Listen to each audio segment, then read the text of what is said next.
oxygen level एकदमै high हुन्छ नि त त्योको के भन्ने ह्युमिडिटी अलिक धेरै हुन्छ भनौँ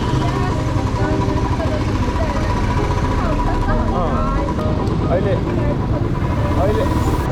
ए अहिले अब राम्रो बनाउँला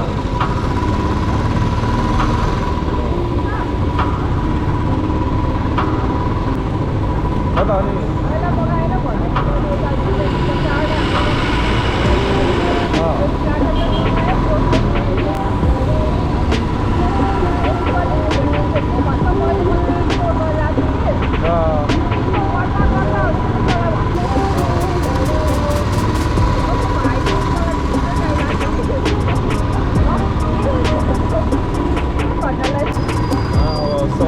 यस्तो भनिदिनु पऱ्यो नि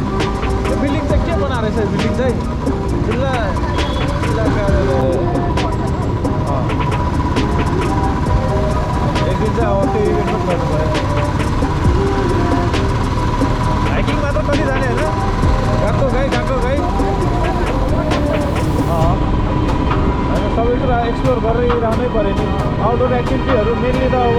अहिले मान्छेहरू बाहिर निस्किनु छोडिसक्यो होइन मोबाइल चलाइ खालि घरभित्रै इन्डोर एक्टिभिटीहरू मात्रै धेरै भयो क्या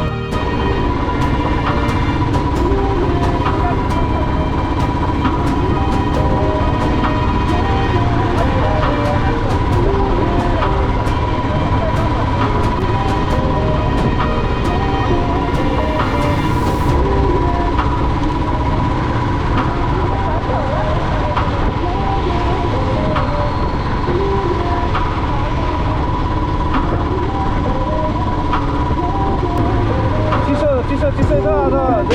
दिउँसोतिर नि हामीलाई ठिकै हुन्छ हिँड्दै हाम्रो हिँड्दाखेरि अझ जिउहरू तात्तिन्छ नि त